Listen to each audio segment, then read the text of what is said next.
నమస్తే. Welcome to okay TV. ప్రస్తుతం నా ముందు బక్కా జడ్సన్ గారు ఉన్నారు. మాట్లాడదాం. చాలా అంశాలు ఉన్నాయి తెలంగాణ రాష్ట్రంలో. ప్రస్తుతం జరుగుతున్న సర్పంచ్ ఎన్నికల కానించి, బీసీ రిజర్వేషన్‌కి సంబంధించి జరుగుతున్న అన్యాయం, అలాగే ఒకవైపు బీసీ రిజర్వేషన్ ఇస్తానంటూ కూడా దోకా చేస్తుందని బీసీ సంఘాలు మొరబెట్టుకుంటున్న పరిస్థితి. అలాగే ఇంకో పక్క శీతాకాల సమావేశాలు ఈ రోజు నుంచి స్టార్ట్ అవబోతున్నాయి పార్లమెంట్‌కి సంబంధించి. సో వీటన్నిటి గురించి మాట్లాడుతూ రకరకాల అంశాలు రైజింగ్ తెలంగాణ అంటూ కూడా కొత్త అంశాన్ని ఇప్పుడు రేవంత్ రెడ్డి ఎత్తుకుంటా ఉన్నాడు.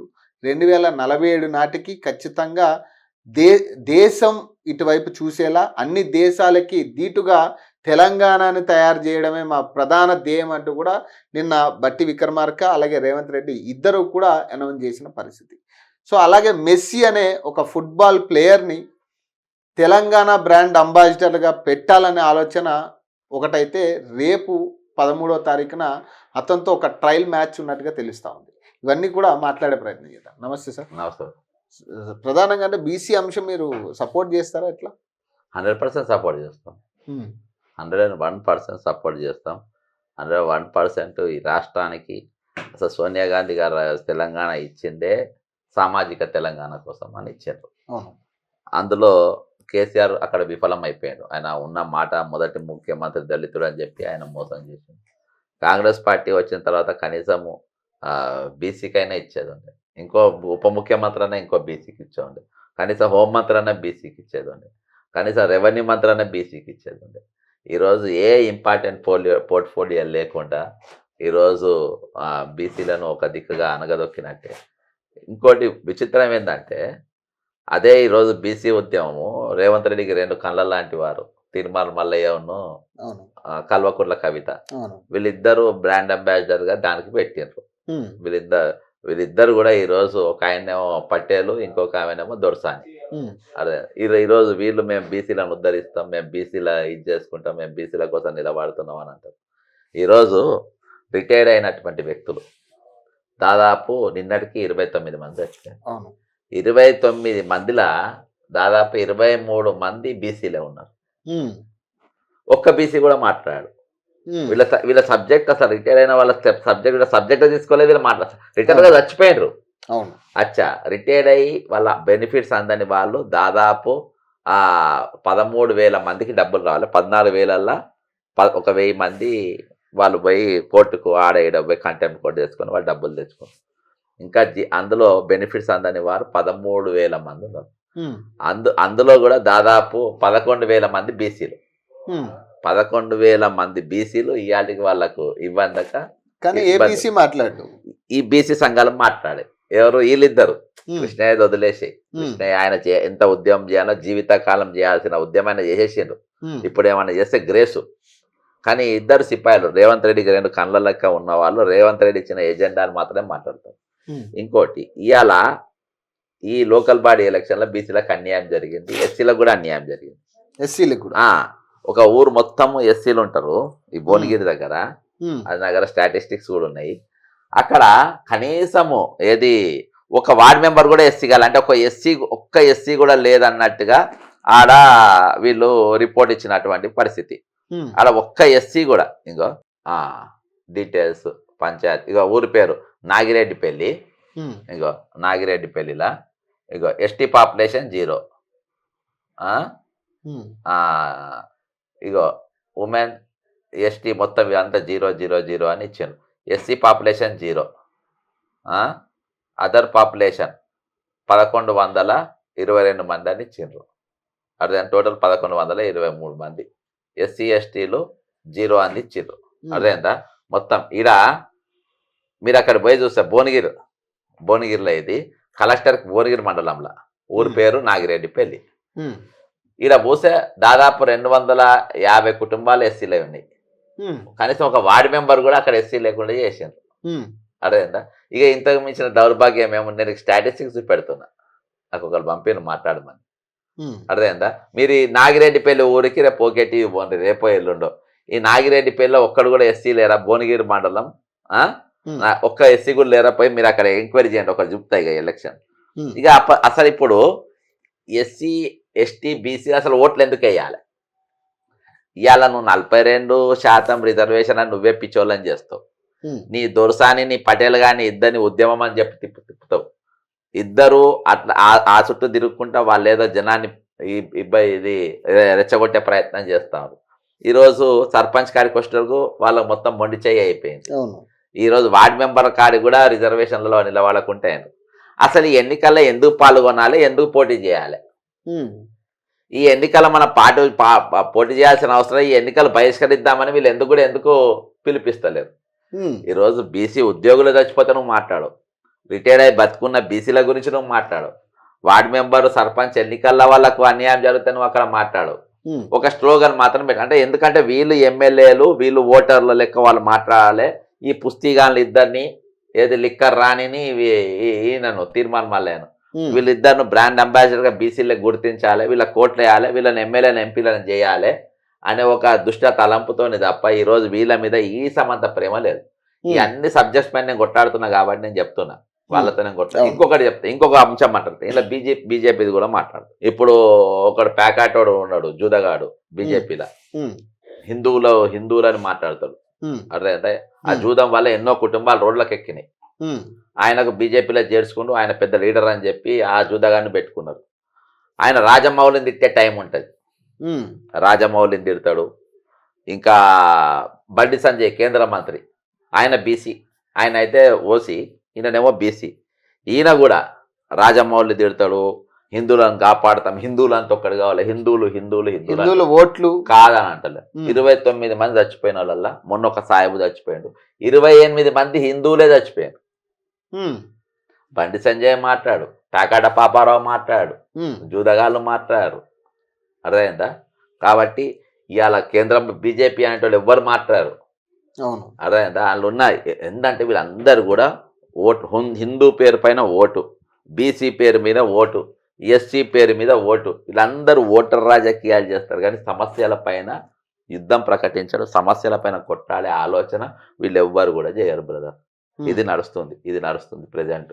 కానీ అంటే మీరు ఇప్పుడు చాలా చోట్ల కూడా వేలం పాటలు స్టార్ట్ అవుతున్నాయి. వేలం పాటలు అని చాలా చోట్ల, కొన్ని చోట్ల ఏకగ్రీవం అని చెప్పి ఇందాక కూడా చదివిన నేను, ఒక మహిళ 73 లక్షలకి వేలం పాటలో ఏకగ్రీవంగా ఎన్నికైంది. ఆమె ఏం చెప్తారంటే ఈ పంచాయతీల ఎన్నికల్లో దాదాపు అసలు కనీసం పార్టీ సింబల్ కూడా లేని ఎన్నిక ఇంతగానం 3 పార్టీలు ప్రతిష్టాత్మకంగా తీసుకుని ఇవి ఇన్వాల్వ్ అయ్యి, నిన్న కూడా ఒక దళితుడిని బీసీకి సంబంధించిన బీఆర్ఎస్ అభ్యర్థిని ఒకరిని కొట్టిర్రు, కోమటిరెడ్డి వెంకటరెడ్డి తాలూకు వాళ్ళు నల్గొండలో కిడ్నాప్ చేసి కొట్టి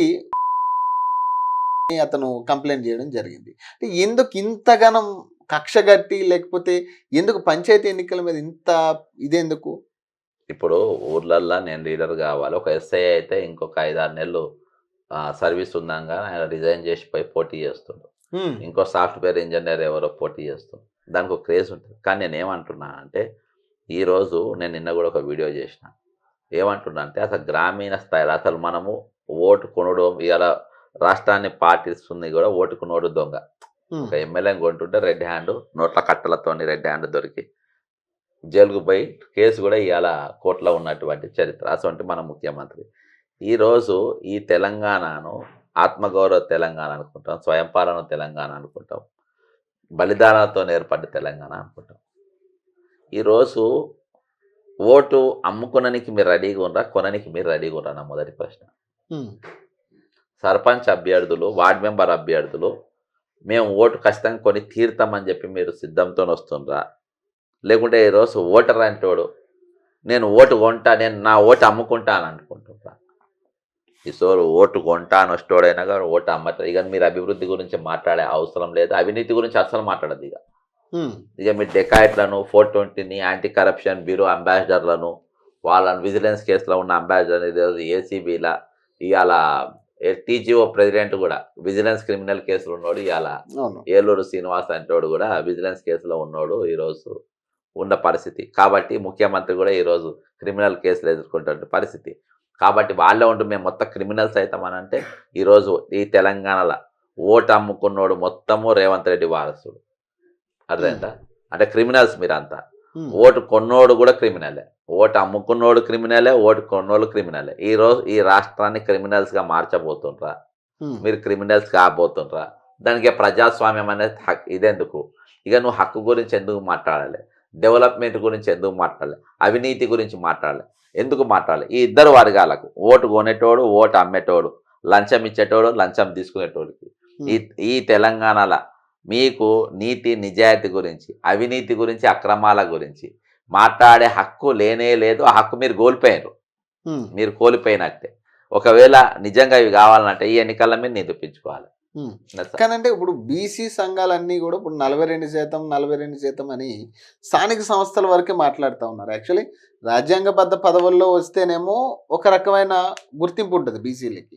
కానీ ఇప్పుడున్న పరిస్థితుల్లో స్థానిక సంస్థల్లో లేదా సర్పంచ్ పదవుల్లో 42% వల్ల ఉపయోగం ఉంటుందంటారు బీసీలకి? బ్రదర్, నేను ఎప్పుడైనా కుంభ సమాసాలాన్ని పెట్టమంటున్నా. ఎందుకంటే 42% రిజర్వేషన్లు పెట్టిందంటే దాదాపు ఈరోజు 70% బీసీలు ఉన్నట్టే. అవును. 70% బీసీలో ఉన్నప్పుడు అంటే మినిమం 65కి వెళ్ళి 70%. మీరు దీన్ని ఇవి ఓటు మలుసుకొని నేను లీడర్ అయిదామని చూసుకునే 420 నా కొడుకులు కాకుండా ఈరోజు నిజంగా ఇలా నాయకత్వ పటిమ ఉన్నది. ఇప్పుడు మీ సర్పంచ్ ఎన్నికలు ఉన్నారు. మీ సర్పంచ్ల బీసీ నిలబడతలేరా? వాడు ఎవరు రిజర్వేషన్ ఇవ్వాలి? జనరల్ సీట్లో మీరు నిలబెట్టుకుని ఓటేయండి. మీరు ఈరోజు పెద్దోడు ఓట్లు ఎక్కువ, నువ్వు ఓటు అమ్ముకోనప్పుడు 101% 42% రిజర్వేషన్ ఇంప్లిమెంట్ అవుతుంది అబ్బా. బీసీలు మొత్తం ప్రమాణం చేసి మేము ఎస్సీ ఎస్టీ బీసీ మైనార్టీల దగ్గర మేము పైసలు తీసుకోము, వాళ్ళకు ఓటేస్తాము, జనరల్ సీట్లలో కూడా వాళ్ళకి గెలిపిస్తామని చెప్పి ప్రమాణం చేయమనండి. ఈరోజు వీళ్ళు ఎవరొద్దు. ఏది రేవంత్ రెడ్డి 2 కళ్ళు అవసరం లేదు, దొరస్థాని మాట్లాడే అవసరం లేదు, ఎవరు మాట్లాడే అవసరం లేదు. నేను ఎవరు రిజర్వేషన్ ఇవ్వాల్సిన అవసరం కూడా లేదబ్బా. మడత పెట్టుకోమను. జనరల్ సీట్లలో కూడా బీసీలు పోటీ చేయొచ్చు కదా, ఎస్సీ పోటీ చేయొచ్చు కదా. మీరు అందరు ప్రమాణం చేయండి. ఇవాళ నేను నాగిరెడ్డిపల్లి గ్రామంలో భువనగిరి మండలం నాగిరెడ్డిపల్లి గ్రామంలో ఒక్క ఎస్సీ ఓటు కూడా లేదని చెప్పాను. ఎస్సీ సర్పంచ్ పోటీ చేయండి, పైసలు తీసుకోకుండా అందరైనా కొట్టేయండి. లేదంటే బీసీ సర్పంచ్ పోటీ చేయండి, అందరైనా కేయండి. వార్డు మెంబర్లు అన్ని జనరల్ అన్నారు కదా, ఎస్సీలు అన్నిట్లలో పోటీ చేయండి. అన్ని వార్డు మెంబర్లలో ఓట్లు మొత్తం మీరే వేసుకోండి. అప్పుడు వస్తుందా లేదా? వాడి వీడి ఇచ్చుడేందబ్బా. నీ దమ్మేందో నువ్వు చూపి. మోర్ దెన్ 65% నువ్వు నీ దమ్ము చూపి, నీ బలం చూపి, నీ శక్తి చూపి. వాడి వీడి ఏంది నీకేసేది? రాజ్యం ఎట్లా రావాలో రాజ్యాల దగ్గర నేను చెప్తా మీకు. ఆ సబ్జెక్ట్ మా దగ్గర ఉంది. అది మేము నిరూపించే దమ్ము మా దగ్గర ఉన్నది. ఇంకోటి ఇప్పుడు ఈరోజు జిల్లాల వారీగా పర్యటిస్తున్నాడు కదా రేవంత్ రెడ్డి. ఆయన జిల్లాలు తిరుగుతాడు. ఏం తిరుగుతాం, మనకు హెలికాప్టర్ బొక్క. అర్థమైందా? ఇవాళ ఎంత తిరిగితే అంత తెలంగాణకు నష్టము. ఈరోజు తెలంగాణ మీద పడి మొత్తం ఆయన కానీ, ఉప ముఖ్యమంత్రి కానీ, కొంతమంది ఏళ్ల పైన ఉన్న మంత్రులు కానీ, వాళ్ళు మొత్తం మెయిన్గా సీఎం, ఉప ముఖ్యమంత్రి అండ్ రెవెన్యూ మినిస్టర్ ఈరోజు తెలంగాణ పీక్క దీంట్లో గీకుతున్నారు. అంత భయంకరంగా అవినీతి. దాదాపు 2000 కోట్లకు సంబంధించి పనులు స్టార్ట్ చేయబోతున్నాం అనేది ఇప్పుడు ఈ జిల్లాల వాళ్ళ పర్యటనలో వాటికి సంబంధించిన ఇనాగ్రేషన్స్ పెడుతున్నారు రేవంత్ రెడ్డి. ఇప్పుడు బ్రదరు, డెవలప్ అనేది ఈ పుడింగాడో ఆ పోటుగాడో వచ్చి చేసే అవసరం లేదు. డెవలప్మెంట్ అనేది నిరంతరం జరిగే ప్రక్రియ. దానికి పంచాయత్ చట్టం ఉంటుంది, మున్సిపల్ చట్టం ఉంటుంది, దాని కింద ఫండ్స్ ఉంటాయి, దాని కింద నువ్వేమని కొట్టంగానే నీకు డెవలప్మెంట్ వేయబోతున్నా నువ్వేమని చెప్పనీకి మాకు రెగ్యులర్గా వచ్చేసేటియే. ఆ ఫండ్స్ అని నువ్వు డైవర్ట్ చేసుకొని ఈరోజు తెలంగాణ అప్పుల పాలు చేసి 2000 కోట్ల డెవలప్మెంట్. ఏం డెవలప్మెంట్ అది? అప్పు తెచ్చి ఓట్ల కోసం డ్రామా కాకుంటేంది. ఈ ఆలమే దొంగ అని జనానికి తెలిసింది. నన్ను ఇబ్బంది పెడతారో ఏందో అని చెప్పేసి అట్లా తిరుగుతుంది. పంచాయతీ ఎన్నికల్లో కూడా ముఖ్యమంత్రి ఇన్వాల్వ్మెంట్ అవ్వడం అంటే, ఇప్పుడు ఉప ఎన్నికకి ముఖ్యమంత్రి ఇన్వాల్వ్ అయ్యి ఆయన పాపం వారం రోజులు ఇక్కడ టైం కేటాయించిండు. ఇప్పుడు మళ్ళీ వారం రోజులు టైం కేటాయించి ఇప్పుడు జిల్లాల వారీగా లోకల్ బాడీ ఎన్నికల మీద ప్రచారం చేయబోతున్నారు. ఏం చెప్తారు ఇది ముఖ్యమంత్రి ఇన్వాల్వ్మెంట్? బ్రదర్, ఇలా కాంగ్రెస్ రూలింగ్ గవర్నమెంట్ ఏమనుకుంటుందంటే, మన జూబ్లీ హిల్స్ మేము గెలిచినాము, ఇక రేపు రాష్ట్రం మొత్తం గెలుస్తాము అని అనుకొని అనౌన్స్ చేశారు. అర్థమైందా? ఇప్పుడు ఈ బచ్చగాన్లు ఎలక్షన్లు అనౌన్స్ చేయ అట్లా అనుకుంటే తప్పు.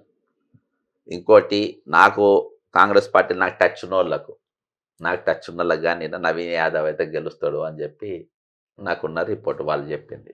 ఉమ్, మేము కూడా అవుట్ అండ్ అవుట్గా నవీన్ యాదవ్కు సపోర్ట్ చేసినాం. ఉమ్, అక్కడ బీసీ అనేటువంటి నిలబడ్డాడు, తక్కిన వాళ్ళు మొత్తము అవును. దొరలు దొరసాని నిలబడ్డారు కాబట్టి ఇక్కడ మనం సపోర్ట్ చేద్దాము ఉమ్, అని చెప్పి అందరం కూడా నవీన్ యాదవ్కు అవుట్ అండ్ అవుట్గా చేసినాం. అలా ప్రజా సంఘాలు కూడా సపోర్ట్ చేసినాయి. ఉమ్, అట్లా గెలిచింది. ఇప్పుడు ఈ పుస్సీ గానికి తెలంగాణలో ఎడ గెలుస్తారప్ప? ఉమ్, తెలంగాణ ఎరగలు కోడంగల్లో పోయి మన కోడంగల్కి ముఖ్యమంత్రి పోతే అవును. భారతదేశ చరిత్రల ఎంత దొంగ ముఖ్యమంత్రి అన్నా కానీ ఉమ్, సొంత ఊర్లో మాత్రం పుడింగే, ఉమ్, సొంత విలేజ్లో మాత్రం ఆయన తోపు. ఆయన అవును. ఆ సీఎం చెప్పిన వాడు గెలుస్తారు. ఉమ్, ఇవాళ రేవంత్ రెడ్డి అనేటోడు వాళ్ళ ఊరికి పోతే మొత్తం బంద్ పెట్టింది. ఉమ్, రేవంత్ రెడ్డి మా ఊరికి రానికి నువ్వు వీల్లేదు, ఉమ్, అర్థమైందా, నువ్వు దొంగవు, నువ్వు చేయబట్టి మా ఊరు బద్నాం అవుతుంది, ఉమ్, నువ్వు చేయబట్టి మా ఊరు ఏది ఇప్పటికీ దాదాపు 26 మంది, అప్పటికి 26 మంది చచ్చిపోయారు. 26 మంది చచ్చిపోయినారు. ఆ పాపం అంతా మాకు చుట్టుకుంటుంది, అర్థమైందా. ఉమ్, నువ్వు ఇక్కడికి వచ్చే అవసరం లేదని చెప్పి బాజాబ్తా వాళ్ళందరూ కూడా రిటైర్ అయిన మన ఏది గ్రామస్తులు బార్లు, బెడ్ షాపులు, ఇగో ఇక్కడ వీడియో చూపెడుతున్నా నేను, ఇగో రేవంత్ రెడ్డి సొంతూరు ఇది కోడంగల్, ఉమ్. అర్థమైందా. మొత్తం బంద్. అన్ని కంప్లీట్ సంపూర్ణంగా బంద్, సగం బంద్ కాదు, ఉమ్, సంపూర్ణ బంద్. ఈ విజయాలు కూడా పంపుతా. ఉమ్, సంపూర్ణ బంద్. ఉమ్, ఇలా 6 ప్యాక్ ఛానళ్ళు, ఉమ్, తీర్మాల్ మల్లె ఛానల్ కానీ, ఉమ్, ఏబిఎన్ కానీ, బీసీకి రేవంత్ వ్యతిరేకమే కదా మళ్ళీ. అవును. మరి ఆయన ఛానల్ ఎందుకు వేయాలి స్టోరీ? ఉమ్, ఎన్నులో కూడా వాళ్ళు వేయాలి బ్రదర్. ఇక ఆంధ్ర ఛానల్ అయితే ఇక పక్కన పెట్టేసి, ఎల్లో మీడియా అయితే మొత్తం గులాంగిరి అయిపోయింది, ఉమ్, ఎవ్వరు కూడా ప్రసారం చేయలే. కాబట్టి ఈరోజు సొంత ఊర్లే నువ్వు రావద్దన్నారు. ఉమ్, అందుకనే వేలంపాట దుకాణాలు, ఏకగ్రీవ ఎన్నిక దుకాణాలు ఇవన్నీ నడుస్తూ ఉన్నాయి. ఈరోజు టోటల్గా పరిపతన కోల్పోయిన ముఖ్యమంత్రి. ఎంత తిరిగినా కానీ హెలికాప్టర్ డీజిల్ బొక్క కానీ ఈసారి రిజల్ట్ అంత ఉండదు. సార్ అంటే ఇప్పుడు మీరు అన్నట్టు ఇప్పుడు రిటైర్ ఉద్యోగులకి రావాల్సిన బెనిఫిట్స్ మీద వాళ్ళు మాట్లాడుతూ ఉన్నారు. మీరు కూడా మొన్న గవర్నర్ దగ్గరికి వెళ్ళడం జరిగింది, చాలాసార్లు ఆ ఇష్యూ కూడా రైజ్ చేశారు, దాని మీద రెస్పాండ్ అవ్వట్లేదు. కానీ దాదాపు 11,000 కోట్లు కదా ఇప్పుడు రావాల్సింది మొత్తం మీద లెక్కేసుకుంటే. ఈ 11,000 అంత కోట్లు లేదబ్బా, 700 కోట్ల 7,000 కోట్ల. పోనీ 7,000 కోట్లు అయినా కానీ ఎక్కడికి పోయినట్టు సార్? ఇప్పుడు వాళ్ళ సొంత డబ్బే కదా ఇది. వాళ్ళ సొంత డబ్బు డైవర్ట్ చేసుకొని మిస్ వరల్డ్కు, ఉమ్, వీళ్ళ డీజిల్, వీళ్ళ విదేశీ పర్యటనలకు, ఉమ్, వీడు హోటళ్ళల్లో పోయి ఎక్కడ తింటే దాని ఖర్చు, వీళ్ళు అన్నీ మొత్తం సర్వం ఖర్చు ఉమ్, వీళ్ళ దాంట్లో. మొన్న చూసినాము ప్రగతి భవన్లో ఉప ముఖ్యమంత్రి వాళ్ళ, ఉమ్, అవన్నీ ప్రభుత్వ పైసలే కదా. ఉమ్. డైవర్షన్ అంటే గవర్నమెంట్ కదా, అలా ఏం అవును. చేసినా కానీ అంత మీ మరి అట్లా ఛానల్. చేయొద్దు, అట్లా చేయొద్దు కదా, అప్పుడు పర్సనల్ గా యూజ్ చేయొద్దు కదా. బ్రదర్ నువ్వు పర్సనల్గా చిన్న చిన్న ఫంక్షన్ చేసుకో, కానీ ఏకంగా ఇప్పుడు మీ దేశం ఇష్టం. మొత్తంకెళ్ళి వచ్చింది కదా దాదాపు. అంటే అవును. పెద్ద పెద్ద వాళ్ళు, పైసలు అవును. ఉన్న వాళ్ళంతా, అవును. గొప్పోళ్ళు గొప్పోళ్ళంతా దిగింది. అవి అక్కడ జరిగిన దానికి అంతా కూడా ఖర్చు, కరెంటు బిల్లు కానీ అవి కానీ ఇవి కానీ అంతా కూడా ప్రభుత్వమే కదా. అవును. ఒకవేళ పర్మిషన్ తీసుకొని నువ్వు చలాన్ కట్టి ఇచ్చేస్తే ఇట్లా ఫంక్షన్ హాల్ కాదు కదా. అవును. కాబట్టి అంటే నేను చెప్తున్నా, ప్రభుత్వాన్ని ఎంత మిస్యూజ్ చేయాలనో, ప్రభుత్వ ధనాన్ని ఎంత వాడుకోవాలో, ఎంత డైవర్ట్ చేయాలనో అది చేస్తారు. అంటే రిటైర్మెంట్ వాళ్ళ పైసలు కూడా ప్రపంచ సుందరీకరణ పోటీలకు వెళ్ళి మొదలుపెట్టి వాళ్ళ వ్యక్తిగత అవసరాల వరకు అన్ని అవే పైసలు వాడుకున్నారు. ఉమ్. అంతే, అంతకుమించి ఏ మరి ఆ పైసలు మళ్ళీ ఇప్పుడు వీళ్ళు కట్టాలంటే పంచాయతీ అవ్వదు కదా. ఇప్పుడు ఈ నిన్న కూడా కట్టం చనిపోయింది. బ్రదర్ వీళ్ళు చిట్ ఫండ్లు పెట్టి ఎత్తిపోయే బాపతి గాను ముఖ్యమంత్రి ఉప ముఖ్యమంత్రి అయ్యారు. ఉమ్, చిట్ ఫండ్లు పెట్టి మనం దాచుకున్నాక పారిపోతారు చూసిన దొంగలు, ఉమ్, అదే సేమ్ ఆ బాపతే. ఉమ్, నిన్న ఒక 707 కోట్లు రిలీజ్ చేశారు మన ప్రెజర్కు, అవును. గవర్నర్ గారి ప్రెజర్. అది అసలు ఎవరికి వచ్చిందో ఎవరికి రాలేదో కూడా తెలియదు. ఉమ్, నాకు కొంతమంది వచ్చిందని మెసేజ్ పెట్టారు, కానీ 90% రాలేదని పెట్టారు.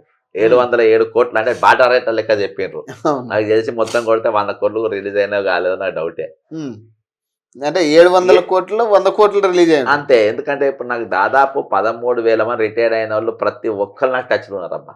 ఉమ్, అంటే నేను డైరెక్ట్ వాళ్ళతో మాట్లాడకున్నా కానీ ఉమ్, నాకు టచ్లు ఉన్నారు.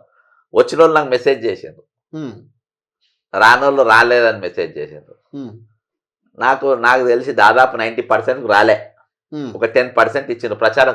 బ్రదర్ వీళ్ళు notified criminals brother, um, notified by anti corruption bureau, um, notified by ED, um, notified by CBI, um, కోర్టుల చేత, న్యాయశాఖ చేత ముద్ర వేయబడ్డ క్రిమినల్స్ ఈ రోజు రాష్ట్ర ముఖ్యమంత్రిగా పాలిస్తుండ్రు. ఉమ్, కాబట్టి మనం దీనికి మించిన ఎక్కువ మనం ఆశ కూడా పెట్టుకోలేము.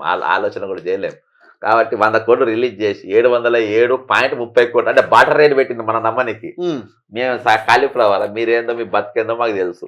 ఇప్పుడు తెలంగాణ రైజింగ్ అనే అంశం మీద ఇప్పుడు మెస్సీ అనే ఒక ఫుట్బాల్ ప్లేయర్ ని తీసుకొచ్చి అతనికి సంవత్సరానికి 12 కోట్లు 25 కోట్ల మొత్తం మీద నాకు ఎగ్జాక్ట్ ఫిగర్ గా తెలియదు, కానీ అతన్ని ఒక బ్రాండ్ అంబాసిడర్ గా తెలంగాణ రైజింగ్ తెలంగాణకి బ్రాండ్ అంబాసిడర్ గా పెట్టాలన్న యోచనలో ప్రభుత్వం ఉన్నట్టుగా తెలుస్తా ఉంది. అతనితో ఇప్పుడు శాంపిల్ మ్యాచ్ ముఖ్యమంత్రి ఆడబోతా ఉన్నాడు, ఫుట్బాల్ మ్యాచ్ ఇక్కడ ఉప్పల్ గ్రౌండ్స్ లో. ఏం చెప్తారు, ఇది అవసరమా? అంటే పక్క దేశాల నుంచి తీసుకొచ్చి ఒక ఫుట్బాల్ ప్లేయర్ ని మన తెలంగాణ రైజింగ్ బ్రాండ్ అంబాసిడర్ గా పెట్టుకుని.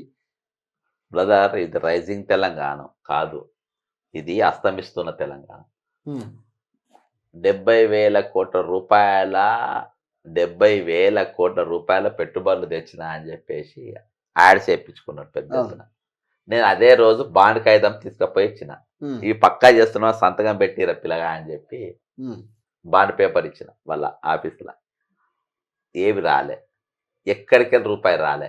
ఇక ఇక్కడ కమిషన్ తీసుకొని తెలంగాణ మీద బతికే మేయా కృష్ణారెడ్డి నేనో కంపెనీ పెడతాను, నేనో కంపెనీ. తెలంగాణ మీద బతికేటోడు, తెలంగాణ పైసల మీద ఉండేటోళ్ళు, తెలంగాణ శవాల మీద పేలాలు ఎరుకునేటోళ్ళు.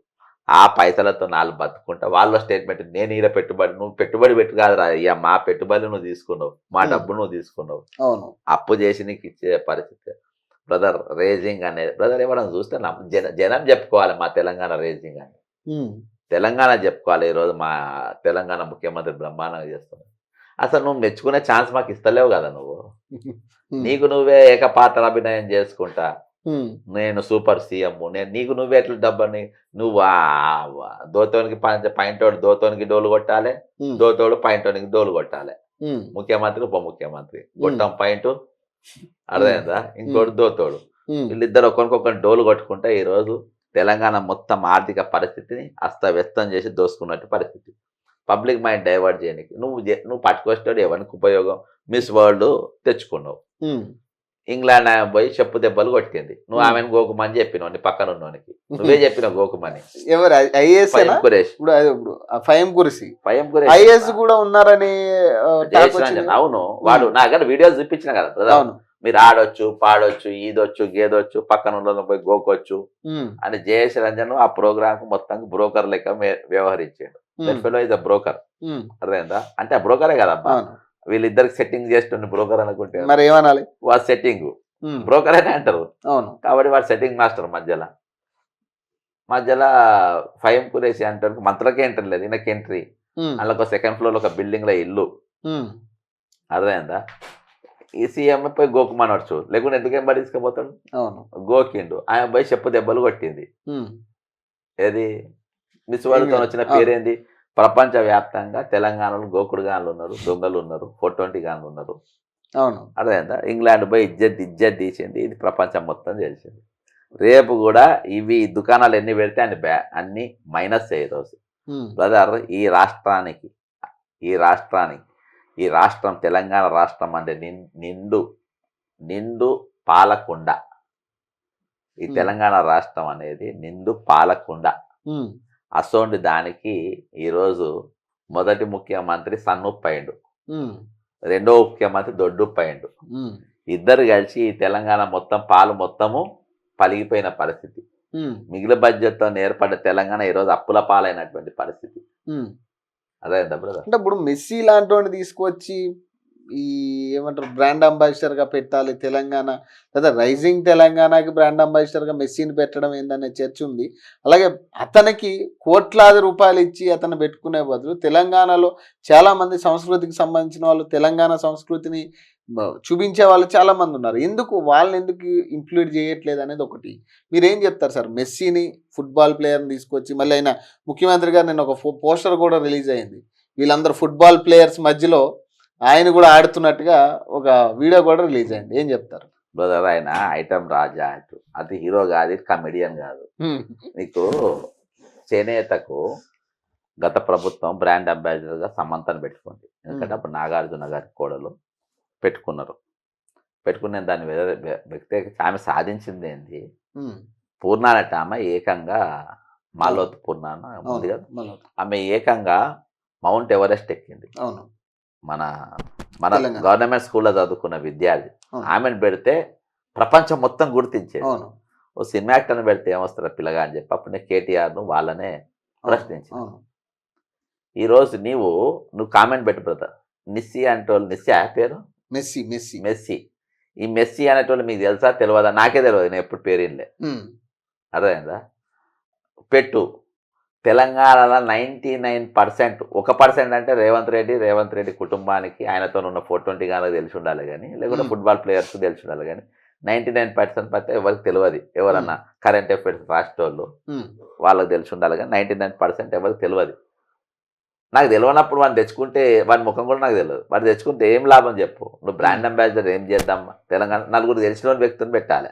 అవును ఈరోజు అందరికి తెలిసిన పెట్టుకోవాలి. అవును నువ్వు తెలంగాణను పెడతావా, ఎవరిని పెడతావు? నువ్వే ఉండు. నీకు మించిన బ్రాండ్ అంబాసిడర్. ఈరోజు యాంటీ కరప్షన్ బ్యూరో ఒక పోస్టర్ రిలీజ్ చేయి.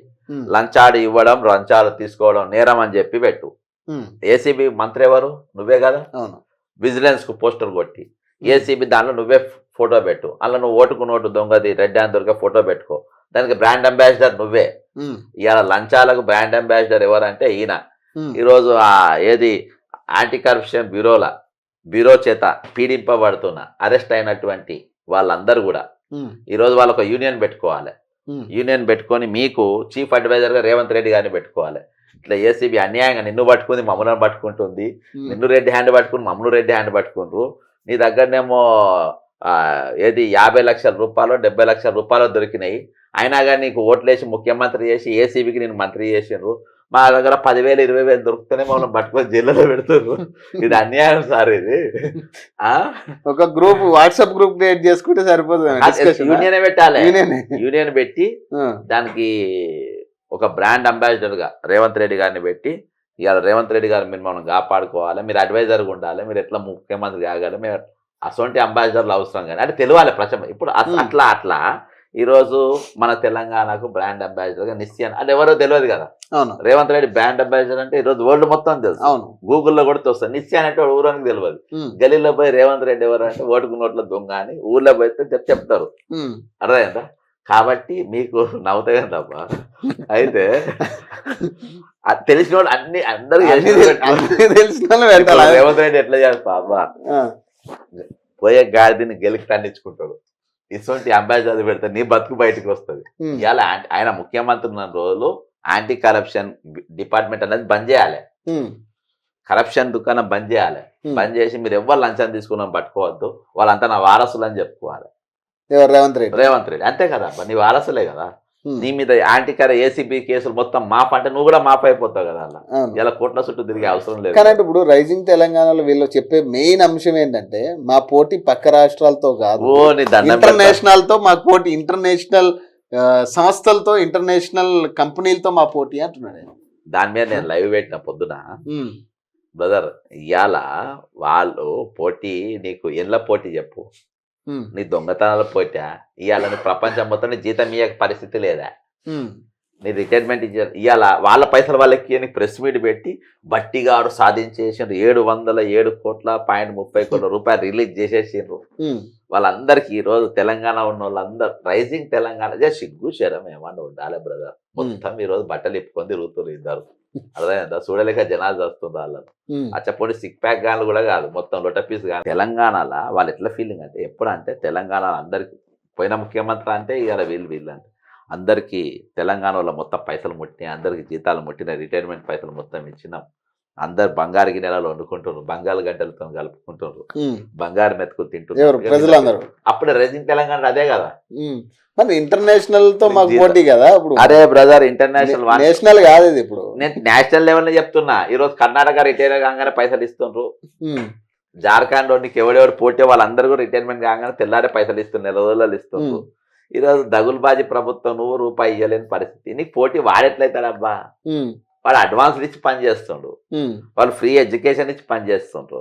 ఆ దేశాలు ఫ్రీ ఉచితంగా వైద్యం ఇచ్చి పనిచేస్తుంది. ఇంటర్నేషనల్ స్కూల్స్ తీసుకోవాలి దగ్గర ఫీజు రియంబర్స్మెంట్ లేదు. ఇంటర్నేషనల్ స్కూల్స్ అవునా? బండి పైసలు కడితేనే కదా ఇంటర్నేషనల్. పుణ్యానికి చదివిస్తున్నావు. ఇక్కడ అరే నువ్వు అదంతా తప్ప. గవర్నమెంట్ అంటారు రేవంత్ రెడ్డి ఒక్క రోజన్నా ఉమ్. జ్వరం వచ్చినప్పుడు, దగ్గు వచ్చినప్పుడు, తుమ్ము వచ్చినప్పుడు ఆయన గాని వాళ్ళ భార్యలు గాని లాస్ట్ వాళ్ళ మనకి టీకాలు కూడా ప్రభుత్వ దవాఖాన ఇప్పించినారబ్బా. లేదు టీకాలు కష్టం. ఇప్పుడు ఆయన ప్రభుత్వ దవాఖానాలు ఇస్తే ఇంకేమైనా ఉందా? టీకాలు బ్రదర్. కరీంనగర్ కలెక్టర్ ఎవరో గవర్నమెంట్ హాస్పిటల్లో పోయి డెలివరీ అయింది.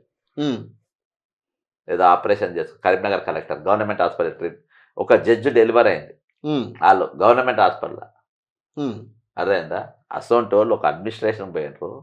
నీవు ఒక అయితే నేను ఎప్పుడో ఒక ముఖ్యమంత్రి ప్రభుత్వ ఆసుపత్రిలో ఒక ముఖ్యమంత్రి ప్రభుత్వ ఆసుపత్రిలో నువ్వు అక్కడ ట్రీట్మెంట్ తీసుకున్నప్పుడు నేను రైజింగ్ తెలంగాణ నమ్ముతావు. ఆ దవాఖానలు గలీజ్ ఉన్నాయని నువ్వే పోకపోతే వరంగల్ పోయిండు ఎలుకలు కలిసి ఎలక్షన్స్ వచ్చారు.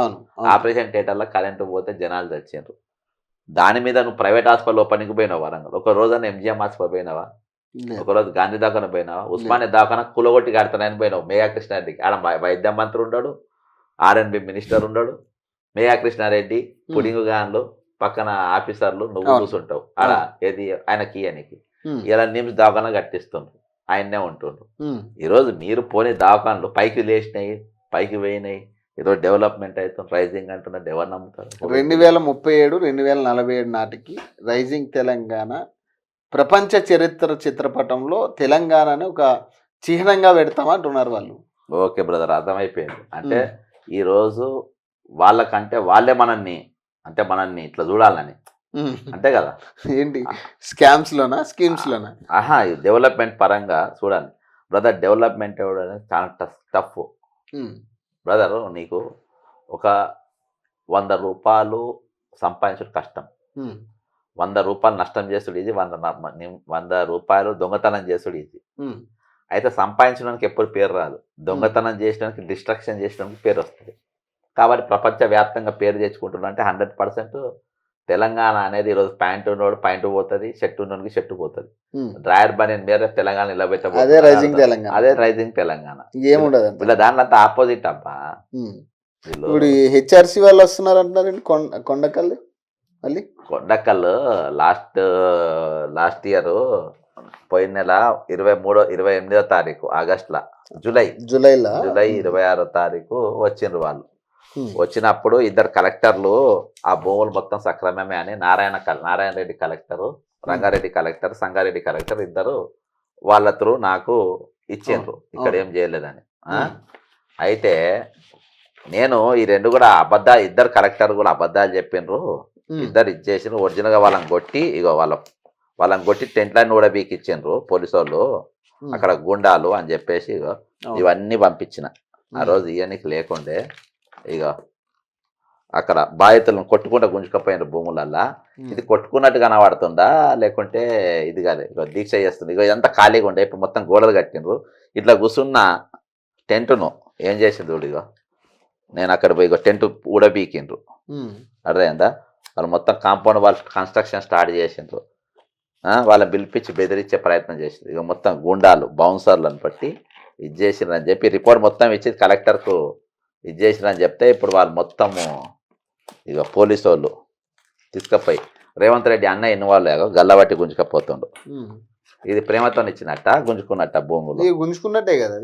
ఇక వాళ్ళ బోర్డు మనం చూపించిన బోర్డు కూడా వీకిండ్రు. కాబట్టి వీటిపైన ఇవన్నీ పంపిన మళ్ళా ఇద్దరు అన్ని రంగమాడ చెప్తున్న కలెక్టర్లు ముఖ్యమంత్రి రేవంత్ రెడ్డి అన్న ఇన్వాల్వ్ అయ్యింది ఇలా అని చెప్పి ఫోటోలు మొత్తం తీసుకుపోయి వాళ్ళకి ఇచ్చి ఇది చేస్తే ఈరోజు వాళ్ళు ఢిల్లీకి వెళ్ళి మళ్ళా విచారణ కోసం మళ్ళీ వస్తుండ్రు. అందరికి నోటీసులు పంపిందంట. మళ్ళీ ఈరోజు కలుస్తున్నారా మరి ఎట్లా? ఇవాళ నన్ను పిలిచిండ్రు వాళ్ళు అఫీషియల్గా నన్ను పిలిచింది. ఇక మొత్తం గుండాలు ఇక బౌన్సర్లు గుండాలు పెట్టి ఈరోజు కబ్జా చేసే పరిస్థితి. రేవంత్ రెడ్డి అన్న తిరుపతి రెడ్డి స్వయంగా దగ్గర ఉండి గెలిచి వాళ్ళని బెదిరిస్తున్నట్టు పరిస్థితి. ద బెస్ట్ ఎగ్జాంపుల్ అనుకుంటా రైజింగ్ తెలంగాణ. అంతే బొంగుల తెలంగాణ నీకు. ఇక ఈ పెన్ డ్రైవ్ ఇలా మొత్తం చిట్టా అంతున్నది. ఇది మొత్తం పెట్టి ఈరోజు వాళ్ళకి ఇచ్చే ప్రయత్నం చేస్తున్నా. ఇద్దరు కలెక్టర్లతోని నారాయణ రెడ్డి అనేటోడు ఈరోజు ప్రతి దానికి వాళ్ళు చెప్పినట్టే రంగారెడ్డి కలెక్టర్ అయిందనంటేనే ఇక ముఖ్యమంత్రి వాళ్ళకి చెప్పు చేతుల్లో ఉన్న వాళ్ళకే చేస్తారు కదబ్బా. ఇక ఆ విధంగా ఈరోజు తెలంగాణ పరిపాలన కొనసాగుతుంది. రైజింగ్ తెలంగాణ, అస్తమయం తెలంగాణ. ఇది నాట్ రైజింగ్. సో ఇది బక్కా జడ్సన్ గారితో ఇంటర్వ్యూ. సో మరిన్ని అప్డేట్స్ కోసం చూస్తూనే ఉండండి ఓకే టీవీ.